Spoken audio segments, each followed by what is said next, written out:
Hey there, Going Destruction here. I'd like to welcome you back to my channel as prepare to jump into the most anticipated Godzilla action figure of the year, Hiya King Ghidorah 1991. This is our introduction to the Hiya Toho line. Now before I go any further or speak in depth about this action figure, I'd like to state that I do have the Godzilla 91 figure on pre-order. So, that figure I do not own at the moment, and to my understanding it is currently available on certain sites. However, the newly sculpted head is set to be shipped next month, and I've opted to wait until later so I can get both the action figure and the head, and I can go ahead and review them both together. Shout out to Cactus Toys as usual. Get your pre-order, I've got the link down below in the info section. Let's talk about the King Ghidorah. Is this a figure that lives up to the hype? Alright, the box for this action figure is large. Now yes, I expected this figure to outsize the usual Godzilla box, but I gotta say, I wasn't anticipating this the least bit.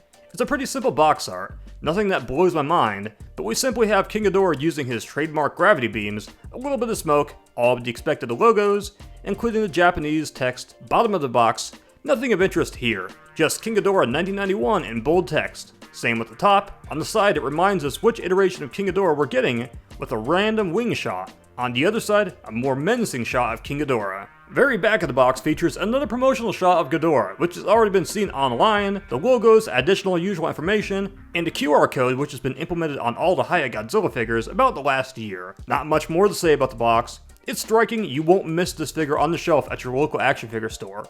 You know what you're getting, it's as simple as that. Now for the actual action figure, paint apps, and mold. For starts, this action figure is just 99% gold, and really that's all it needs to be. My first impression when taking it out of the box was, wow, I feel like it could have been a little bit more glossier gold. However though, when the lights do strike it right, I think it looks extremely impressive, and that's when it does pop and you get some zing. The only additional colors that really implement on this action figure lie within the face. You'll notice the burning orange eyes, and subtle blacks on every head. Inside the mouth is just a fleshy dark red paint job. It's simple, not a lot of variety, but it's done clean. Very defined teeth, making this one of the better Hiya Godzilla figures. I was pretty critical of Godzilla 2014 and Shimu having quality issues with the teeth, but this is exponentially better from every angle. Plenty of spikes, rigid horns, and let me tell you, this figure has a lot of texture. Probably the most of any Hiya action figure that I've purchased. Not a whole lot of variety when it comes to the scales, but the mold is very true to the character seen on screen. Simpler scales on the wings and tails, and of course, the barbed spiked tail. Spikes on the very back of the neck. Everywhere and pretty well anywhere, like mentioned before, has no extreme variety in the paint apps. However, the toenails shift to like an off-white color. This is a small detail, but I highly approve of this due to the fact that this aspect was kind of alienated with the SH Monster Arts King Ghidorah, which just had gold toes. And despite all the texture, we have these nice smooth wings. Hardly anything that I'm seeing that I could really nitpick that much. Maybe the eye color could be a little bit darker, and maybe the eyebrow region could be a little bit adjusted as well. That's just me being honest without trying to oversell this action figure too much, but I hardly consider this to be a dropped ball. And it's nice to see this action figure has pronounced and properly defined teeth. So now the articulation. Upon the first look and reveal of this action figure, my first thought was, please don't let these be simple static wings.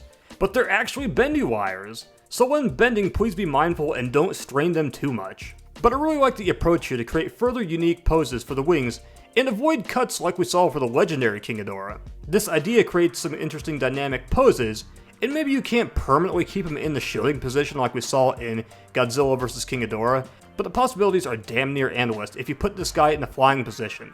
Now these wings are indeed on hinges that will click at least twice. And one other cut at the base which really doesn't give you a lot of range, but the thought is there. Each neck has 11 individual cuts, much more fluid than the legendary V1 King Ghidorah with solid range that can kinda curl the necks.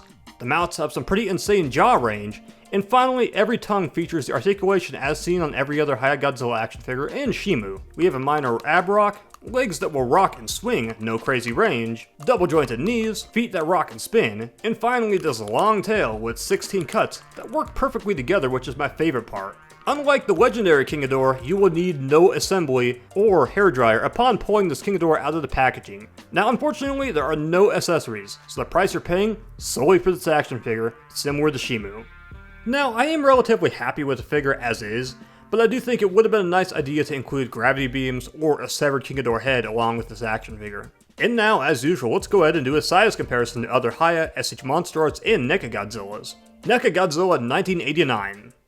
NECA Godzilla 1994, Hiya Shimu, Hiya Muto, Hiya Godzilla 2014, Hiya Godzilla 2019, SH Monster Arts Mechagodzilla 21, SH Monster Arts Mecha King Ghidorah, Hiya King Ghidorah 2019. So my final verdict for this action figure. This is a huge bounce back for Hiya Toys after a Shimu which had some glaring issues with the teeth, and of course Godzilla 2014 which had problems with the teeth and eyes. This one right here has a solid paint app, mold, ludicrous articulation, which kinda gives SH Monster Arts a run for its money. I'm literally excited about the Hiya Mecha King Ghidorah, and I can't wait to see how they build upon what we've already got right here. If you want a base King Ghidorah figure, this is my recommendation right here. So head over to Calcus.com and they'll ship ASAP. Get this bad boy straight to your door. Hit the like, subscribe, share. Let's screw with the algorithm some. Comment your thoughts on this action figure. Are you grabbing or are you passing on this action figure? And I'll catch you around in the future. You guys have a great one.